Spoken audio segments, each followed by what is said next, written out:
என்னம்மா சார் இல்லையா? ரெடி தான் சார். இல்ல இன்னைக்கு ஏதாவது புதுசா பண்றே இல்ல அரைச்சமாவா அரைக்கிறியா? எப்பயும் போல அரைச்சமாவை தான் அரைக்க போறேன். புதுசா ஏதாவது சொல்லுமா. புதுசா சார், நானே புதுசு சார். என்னை பார்க்கும்போதே எல்லாரும் என்ஜாய் பண்ணுவாங்க. நான் புதுசாக எதுவும் சொல்லணும்னு அவசியம்லாம் கிடையாது சார். ஸோ நான் ஒரு பியூட்டிஃபுல் ஆங்கர், அது ஆடியன்ஸ்க்கே தெரியும். ஓகே, இப்போ போயிட்டுருங்க சார். வெல்கம் டு ரீல் பெட்டி. நான் உங்களுடன் பவித்ரா மேனன். என்ன நேர்களே, லாஸ்ட் எபிசோடில் நிறைய விஷயங்களை நம்ம ஷேர் பண்ணி நீங்கள் என்ஜாய் பண்ணியிருப்பீங்க. ஸோ அதே மாதிரி தான் இந்த எபிசோடில் நிறையா புது புது விஷயங்களை நான் உங்களுக்காக கொண்டு வந்திருக்கேன். இதே என்ஜாய்மெண்ட்டோட நம்ம நிகழ்ச்சிக்குள்ளே போகலாம் வாங்க. இப்போ நம்ம நட்சத்திர செய்திகளில் பார்க்க போகிறது என்னென்னா வேறு எதுவும் இல்லைங்க, நம்ம சினிமா செலிப்ரிட்டிஸ் பற்றி தான். இப்போது நம்ம செலிப்ரிட்டிஸ் என்னென்ன மூவிஸ் பண்ணிகிட்ருக்காங்க, யார் கூட சேர்ந்து நடிக்கிறாங்க, யாரெல்லாம் புது மூவியில் கமிட் ஆகிருக்காங்க, இதை பற்றிலாம் நம்ம டீட்டெயிலாக நட்சத்திர செய்திகளில் பார்க்கலாம்.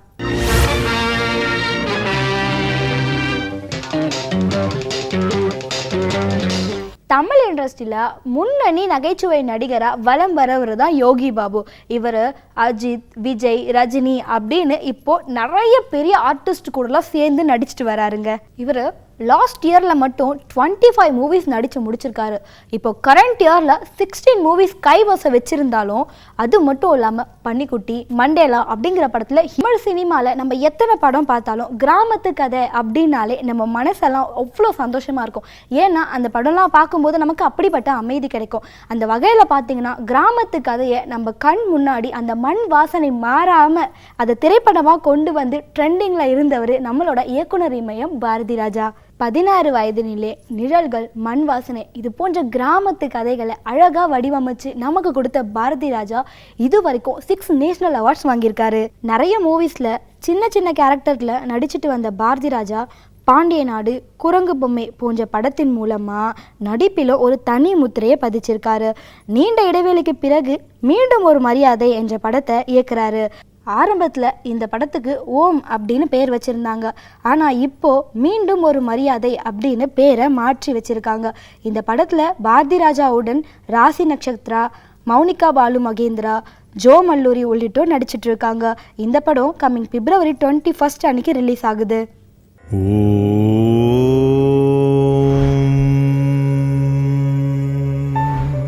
ஆரம்பத்தில் காதல் கொண்டேன் திரைப்படத்து மூலமாக கம்முன்னு வந்த நம்ம தனுஷ் இப்போ ஜம்முன்னு நிறைய அதிரடி மூவிஸ் கொடுத்துட்ருக்காரு. அந்த வரிசையில் பார்த்தீங்கன்னா டைரக்டர் வெற்றிமாறன் இயக்குனர் அசுரன் திரைப்படத்தில் தனுஷ் நடித்து இந்த திரைப்படம் 100 நாட்களுக்கும் மேலே ஓடி இருக்கு. இப்போ அசுரன் திரைப்படத்தை தெலுங்குல நாரப்பான்னு ரீமேக் பண்ணியிருக்காங்க. இந்த திரைப்படத்தோட ஃபர்ஸ்ட் லுக் போஸ்டர் ஒன்று வெளியாயிருக்கு. விமர்சன ரீதியாகவும் வசூல் ரீதியாகவும் மக்களிடையே ஒரு நல்ல வரவேற்பை பெற்ற இந்த அசுரன் திரைப்படத்தை ரீமேக் பண்ணுறதுக்கு ஒரு பெரிய போட்டியே நடந்துச்சுங்க. தெலுங்கு ரீமேக்கை சுரேஷ் ப்ரொடக்ஷன் மற்றும் தானு 2 பேரும் சேர்ந்து தயாரிக்கிறாங்க. இவங்க தயாரிக்கிற இந்த படத்தில் வெங்கடேஷ் ஹீரோவாக நடிக்கிறாரு. கிங் கருணாஸ் கதாபாத்திரத்தில் அவரே நடிப்பதாகவும் மஞ்சு வாரியர் கதாபாத்திரத்தில் பிரியாமணி நடிக்க ஒப்பந்தம் போட்டு படப்பிடிப்பு ஸ்டார்ட் பண்ணியிருக்காங்க. அசுரன் திரைப்படத்தோட ஃபர்ஸ்ட் லுக் போஸ்டரை போலவே தெலுங்கு ரீமேக்கின் ஃபர்ஸ்ட் லுக் போஸ்டரும் வடிவமைக்கப்பட்டுள்ளதால் பலரும் ஃபிலிம் டீமுக்கு விஷஸ் சொல்லிட்டு வந்துட்டு இருக்காங்க. தாரை தப்பட்டை படத்துக்கு அப்புறம் இயக்குனர் பாலா துருவ் விக்ரமை வச்சு வர்மா அப்படிங்கிற படத்தை இயக்கியிருந்தாரு. ஏதோ ஒரு சில காரணங்களால் அந்த படம் கைவிடப்பட்டுருச்சு அப்படின்னு ப்ரொடக்ஷன் டீமில் சொல்லிட்டாங்க. பாலா அதுக்கப்புறம் எந்த ஒரு படத்தையும் இயக்கலை. இது ரசிகர்கள் மத்தியில் ஒரு பெரிய ஏமாற்றத்தையே உருவாக்குச்சு. இப்போது நடிகர் RK சுரேஷ் தனது ட்விட்டர் பேஜ் மூலமாக பாலா படம் குறித்து ஒரு தகவலை சொல்லியிருக்காரு. அந்த ட்விட்டர் பக்கத்தில் முதலில் ஸ்லிம்மாக இருந்த ஒரு ஃபோட்டோவையும் சற்று வெயிட் போட்டிருந்த ஒரு ஃபோட்டோவையும் பகிர்ந்து பாலா படத்துக்காக 73 கிலோவில் இருந்து 95 கிலோ எடை கூடியுள்ளதாக தெரிவிச்சிருந்தார். இந்த படத்தோட அப்டேட் மற்றும் அதிகாரப்பூர்வ அறிவிப்புக்காக இயக்குனர் பாலா ரசிகர்கள் காத்துட்டு இருக்காங்களாம். பூவெல்லாம் முன்வாசம், குசேலன், ஷாஜகான், கோ ஆகிய படங்கள் மூலமாக ரசிகரோட கவனத்தை ஈர்த்தவங்க தான் நடிகை சோனா. இப்போது இவங்க மலையாளத்தில் பச்சை மாங்காய் திரைப்படத்தில் நடிச்சிருக்காங்க. இந்த திரைப்படத்தோட ட்ரைலர் சமீபத்தில் ரிலீஸ் ஆகிருந்தது. அந்த ட்ரைலரில் பார்த்தீங்கன்னா இவங்க ரொம்ப கவர்ச்சியாக நடிச்சிருக்கிறதாக சொல்லிட்டு இருந்தாங்க. அதுக்கெல்லாம் பதில் சொன்ன சோனா, பச்சைமாங்க படம் ஒரு கனமான கதையை பேஸாக கொண்ட படம். அது நம்ம பாலு மகேந்திரா சார் படம் போல் பக்கா கிளாஸியான படம். படத்தோட ட்ரெய்லரில் என்னோட உடை மற்றும் சிறிது நேர நடிப்பை பார்த்து பலர் நான் கவர்ச்சியாக நடிக்கிறேன் அப்படின்னு சொல்லியிருந்தாங்க. அப்படி இல்லைங்க, கேரளா பெண்கள் எப்படி உடை அணிவார்களோ அதை அப்படியே பிரதிபலிக்க வேண்டும் என்பதற்காக தான் படத்தில் அப்படியான உடையை நான் போட்டிருந்தேன். என் உடை மூலமாக வச்சு கவர்ச்சி படம் அப்படின்னும் என்னை கவர்ச்சி நடிகையாக யாரும் சிந்திக்க வேணாம் அப்படின்னு கேட்டுக்கிறாங்களாம்.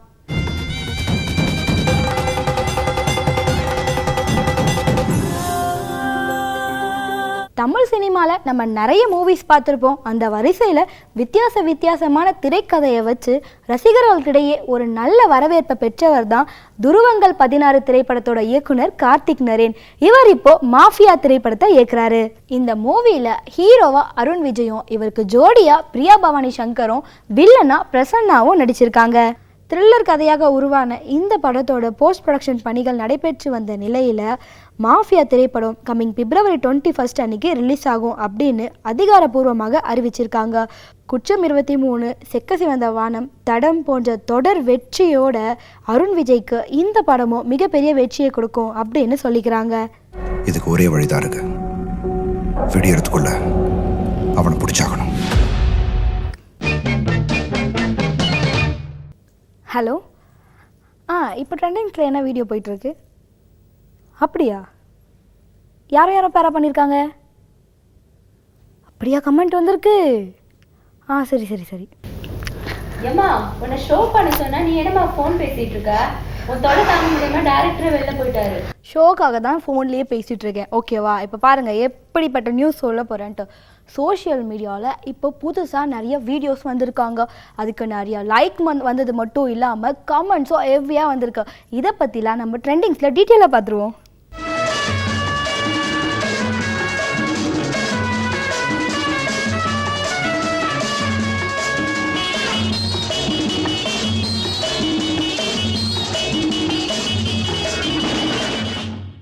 நடிகர் சூர்யா அவரோட சொந்த குரலில் பாடி ஜிவி பிரகாஷ் இசையமைச்சு சூரரை போற்று திரைப்படத்தில் மாறா அப்படிங்கிற தீம் சாங் ஒன்று ரிலீஸ் ஆகி இப்போ பட்டையை கிளப்பிட்டு இருக்குங்க. இதுதான் நம்ம ட்ரெண்டிங்.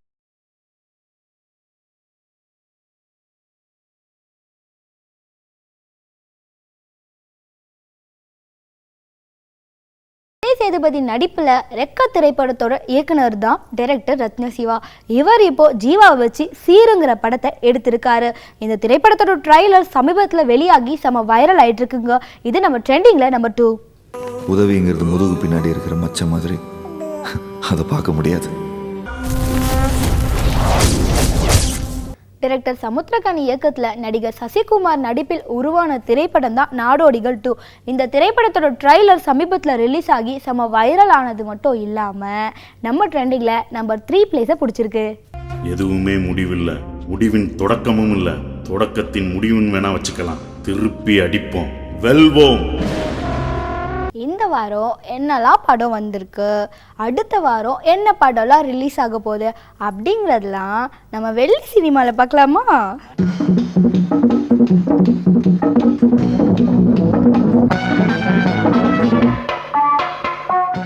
டைரக்டர் சங்கர் கிட்ட அசிஸ்டண்ட்டாக ஒர்க் பண்ணவர் தான் விஜய் ஆனந்த். இவர் சந்தானத்தை வச்சு டகால்டி படத்தை எடுத்திருந்தார். அந்த பையா கிட்ட இருந்து நீ எஸ்கேப் ஆகி வரும்னு நான் எதிர்பார்க்கவே இல்லடா. நீ இவ்வளவு பேர் நடிகை நான் அவனை எதிர்பார்க்கலடா. Press meet, audio launch, teaser, trailer, first look poster இதெல்லாம் இந்த வீக் என்னென்ன வந்திருக்குங்கிறத திரைத்துளியில் விரிவாக பார்த்துடலாம்.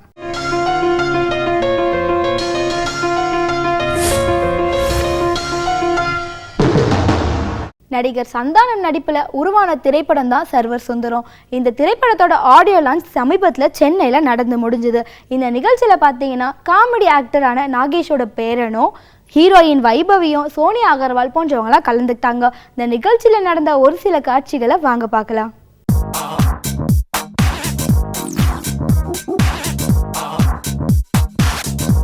அப்புறம் one of the most amazing things என்ன சொல்லணும்னா, none of us நம்ம யாருக்கும் தெரியல, நம்ம யாருமே பிளான் பண்ணல, இது எப்படியோ அமைஞ்சிருக்குது. 31st இஸ் ஆல்சோ என்னோட தாத்தா தட் இஸ் CK நாகேஷ் அவர்களோட நினைவு நாள். So that is a beautiful மீனிங்ஃபுல்லான ஒரு மூமெண்ட் நம்மளுக்கெல்லாம். வி கேம் டு நோ, உடனே ஆளாளுக்கு ஃபோன் பண்ணி சொல்லிக்கிட்டு இஸ்இட்னு கேட்டு தாத்தாவோட டேல வந்து இந்த படம் ரிலீஸ் ஆகிறதுக்கு இட்ஸ் லைக் அவர் நம்மளோட இருந்து பிளஸ் பண்ணி நடக்கிற மாதிரி ஒரு காரணம். So I am very happy for that. ஆமா, உனக்கு காதல் விட தெரியுமா?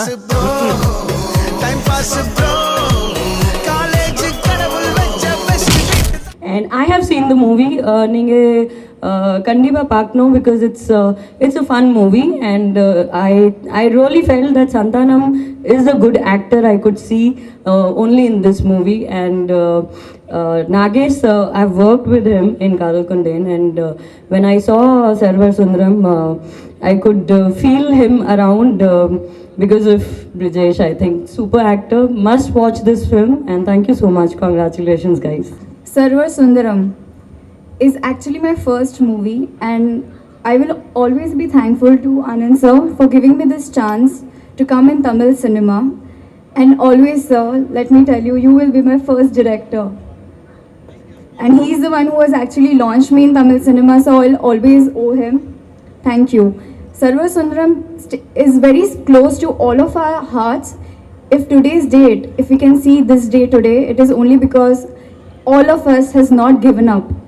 And special thanks to Anand sir, Selva sir, that all the emotions, sacrifices, and after so many hurdles also, that we can see this beautiful day today with all of us, all of you witnessing with us.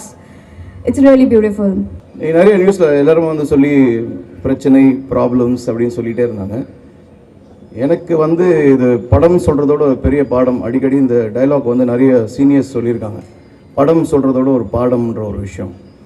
ஏன்னா ஒரு படத்துக்கான தேவைப்படுது. இப்போ debutant டைரக்டர்னு என்னை யாரான்னு சொன்னாங்கன்னா நான் அவங்கள பார்த்து சிரிச்சிட்டு தான் போவேன். ஏன்னா இந்த 2 வருஷத்தில் நான் வெறும் டைரக்டர்ஸ் ஜாப் மாத்திரம் இல்லாமல் ஒரு படம் தயாரிக்கிறதுக்கு என்னென்னலாம் டிபார்ட்மெண்ட்ஸ் இருக்கோ எல்லா டிபார்ட்மெண்ட்ஸ்லையும் உள்ளே பூந்து ஸ்விம்மிங் அடித்து வெளியே வந்தேன். So it's a great opportunity, taking it in a very positive manner. எனக்கு வந்து I think God it destined me to undergo an experience. இந்த மாதிரி ப்ராபப்ளி எல்லா டைரக்டருக்கு கிடைக்குமான்றது எனக்கு தெரியல. I am very happy to actually learn so much of things, but it was little hard. It was கொஞ்சம் கஷ்டமாக இருந்தது. இந்த கதையை போய் நான் எழுதும் போதே சொன்ன மாதிரி பிடியார் சொல்லி போடும்போதே சர்வர் சுந்தரத்துக்கு சந்தானம் தான் பண்ணணுன்றது டிசைட் பண்ணிட்டேன். சந்தானம் சார் ரீச் பண்ணுறதுக்கு கொஞ்சம் கஷ்டமாக இருந்தது, but somehow I reached him. கதையை சொல்லும்போது நைட் 2 மணி இருக்கும். அந்த கதையை சொல்லும்போது ப்ரோ ரொம்ப டயர்டாக இருக்கேன், ஒரு எவ்வளோ நேரத்தில் சொல்லுவீங்கன்னு கேட்டார். நான் ஒரு 1.5 hours ஆகுது வேணும்னு கேட்டேன். ரொம்ப கஷ்டம் ப்ரோ, கொஞ்சம் சீக்கிரம் சொல்லுங்கன்னாரு. 40 minutes அப்படின்னு சொல்லிட்டு ஆரம்பித்தேன். கிட்டத்தட்ட ஒரு 2 hour ஆகிடுச்சு கதையை முடிக்கிறதுக்கு. ஏன்னா அவ்வளோ இன்வால்மெண்ட் 2 பேர்கிட்டையும். அப்புறம் அப்படியே கிக் ஸ்டார்ட் ஆகி அப்புறம் செல்வா கிட்ட சொல்லி அப்படி வந்தது. எல்லாரும் சொல்கிற மாதிரி படத்தை பார்த்தவங்களுக்கு தெரியும். அதாவது நான் எல்லாருமே வந்து சந்தானம் சார் வந்து ஒரு காமெடியன் சொல்லிட்டு இருக்காங்க நிறைய இடத்துல. ஃபர்ஸ்ட் அவர் வந்து brilliant actor. You please mark my word, நான் இந்த ஸ்டேஜில் இன்றைக்கி என்னோடய first appearance in public and media. நான் சொல்கிறேன், நோட் பண்ணி வச்சுக்கோங்க. One of the best actor Tamil industry is சீன். ஏன்னா நான் இது சொல்கிறேன்னா இதுக்கு பின்னாடி சில விஷயங்கள் இருக்குது. அது நீங்கள் படம் வரும்போது உங்களுக்கு தெரியும், நீங்கள் பார்ப்பீங்க. நாகேஸ்வர் ஃபேமிலி இஸ் அவர் ஃபேமிலி ஃப்ரெண்ட். விஜேஷ்லாம் அந்த குழந்தையிலேருந்து நான் பார்த்துருக்கேன். ஆனால் ஒரு 15-17 வருஷம் டச் இல்லை. திடீர்னு எனக்கு அந்த கேரக்டர் தேவைப்படும் போது போய் பார்க்குறேன், அப்படியே நாகேஸ்வர் நிற்கிற மாதிரி இருந்தான். அவர் ஆடிஷன் எடுக்கும்போது அப்படியே ஒரு ஜர்க்கெலாம் கொடுத்தான் தாத்தா மாதிரி. அப்புறம் சொன்னேன், இப்போ ஒன்றும் ஆடிஷன் பண்ணுறதுக்குலாம் என்னால் முடியாது, யுவர் தேர் என்னன்னு சொல்லிட்டு பண்ணேன். உணவே மருந்து மாதிரி ஒரு பாட்டு பண்ணலான்னு சொல்லி சந்தோஷ் சாரும் இவங்களும் சொன்னப்போ சரி போய் தேடி பார்க்கலாம், நம்ம எப்படி உணவு முறை வந்து தமிழர்கள் எப்படி வகுத்து வச்சுருக்காங்கன்னு தேடி பார்க்கலான்னு பார்த்தப்போ அவ்வளோ அற்புதமான விஷயங்கள் வந்து கிடச்சிது. அதெல்லாம் பாட்டில் கொண்டு வரலான்னு யோசித்தோம். என்னென்னா இப்போ ஒரு ஆயில் போடுவோம் இல்லையா வண்டிக்கு, ஃப்ரீயாக எது போயிட்டு வரணுன்னாலும் ஆயில் போடுவோம் நம்ம ஜென்ரலாக. அந்த மாதிரி நம்ம உணவு குழாய்க்கு ஆயில் போடுற மாதிரி தான் ஃபஸ்ட்டு நெய் பருப்பெல்லாம் நம்ம சாப்பிட்றோமா. ஒரு இலையில எதெல்லாம் வச்சு என்ன ஆர்டரில் சாப்பிட்ணுங்கிறது கூட தமிழர்கள் ஏன் வகுத்து வச்சுருக்காங்க அப்படிங்கிற விஷயத்த வந்து படிக்கும்போது ரொம்ப ஆச்சரியமாக இருந்தது. அதுக்காக தான் அதை சாப்பிட்றோம். அடுத்தது நமக்கு பிடிச்ச உணவுகள்லாம் சாப்பிட்டதுக்கப்புறம் அதெல்லாம் செரிக்கிறதுக்காக ரசத்தை சாப்பிட்றோம். நம்ம சாப்பிடும்போது ஒரு சூடு உருவாகுமா உடம்புல, அதை தணிக்கிறதுக்காக கடைசியாக மோர் சாப்பிட்றோம். அப்படின்ற மாதிரி எவ்வளோ அழகாக தமிழர்கள் உணவு வகைகளை பிரித்து வச்சுருந்துருக்காங்க. ஸோ அதுதான் வரிகளாக வந்திருந்தது. நெய்யும் பருப்பும் முதலாக உள் சென்று உணவு குழாய் வரை தன்மையாக்கும், ருசிக்காக உண்டவை செரிக்காத மற்றவை ரசம் ஊற்ற இதை மாற்றி நன்மையாக்கும். கருணை கிழங்காலே கொழுப்பை கரைக்கிறோம், சாப்பிட்ட சூட்டையே மோரிட்டணைக்கிறோம். பாட்டிக்கு தெரிந்தது என்னாலும் சிறந்ததே, ஆராய்ந்து பார்க்க நம் விஞ்ஞானம் மறந்ததே அப்படின்னு இருக்கும். ஸோ இதெல்லாம் விட்டுட்டு நம்ம இன்னைக்கு என்னத்தை சாப்பிட்டுட்டு இருக்கோம் அப்படிங்கிற விஷயம். ஸோ இந்த மாதிரி பாடல்கள் நிற்காதேவா இருக்கட்டும், இல்லை கமகம சமையல்னு நிறைய எந்தெந்த ஊரில் என்னென்ன உணவு வகை ஸ்பெஷல்னு பண்ண பாடலாக இருக்கட்டும், இல்லை ப்ரோலே உள்ள எமோஷனல் லைன்ஸாக இருக்கட்டும், இதெல்லாம் எழுதுறதுக்கான வாய்ப்பு எப்படி கிடைச்சதுன்னு யோசிச்சோன்னா நான் மிகப்பெரிய நன்றி இந்த 2 பேருக்கு சொல்லணும். முதல்ல வந்து சந்தோஷ் நாராயணன் சார், அண்ட் இந்த மாதிரி அழகான சுச்சுவேஷன்ஸ் ஏற்படுத்தி கொடுத்து என்னை பற்றி இவ்வளோ அழகாகவும் பேசி இருக்காரு. அவருக்குமே ஒரு பெரிய போராட்டத்துக்கு அப்புறம் வந்திருக்காரு. சினிமா வந்து இன்னைக்கு இந்த மாதிரி ஸ்கிரிப்டை ஏற்றுக்கக்கூடிய நல்ல நிலைமையில் இருக்குது. அதுக்காக தான் இந்த ஸ்கிரிப்ட் வெயிட் பண்ணியிருக்குன்னு நான் நினைக்கிறேன். ஸோ ஒரு நல்ல ஆல்பமில் நான் பார்ட்டாக இருக்கேங்கிறது வந்து பெரிய பெருமையாக நினைக்கிறேன். இந்த படம் உங்களை மகிழ்ச்சி படுத்துங்கிறத நானும் நம்புகிறேன். நன்றி. இந்த டீசர் மட்டும் பெரிய ஹிட் ஆயிடுச்சுன்னா திருப்பதிக்கு நான் நடந்தே வந்து மொட்டை டேய் உன் மூஞ்செல்லாம் மொட்டையில பார்க்கவே முடியாது. வேண்டுதல்னு எதனா இடவரமா பண்ணி தொலைச்சிடாத. என்னமா பண்ணிருக்க? ஷோவே முடிஞ்சு டக்குன்னு க்ளோஸ் முடிஞ்சு வாமா. சாரி சார், ஷோவே முடிஞ்சிச்சிங்களா. உங்ககிட்ட பேசுறதுக்கு எனக்கு அவ்வளோ ஆசை. இன்னும் என்ன பேச சொன்னால் கூட பேசிக்கிட்டே இருப்பேன். ஆனால் பேசுறதுக்கு விஷயம் தான் இல்லை. இப்போ நான் போனால் தான் நெக்ஸ்ட் வீக் என்ன பேசுறதுன்றதை அலசி ஆராய்ச்சி எடுத்துகிட்டு வர முடியும். அடுத்த வாரம் மீண்டும் இதே நிகழ்ச்சியில் உங்களை எல்லாரையும் சந்திக்கும் வரை உங்களிடமிருந்து விடைபெறுவது உங்கள் நான் பவித்ரா மேனன். டாடா, பாய் பாய்.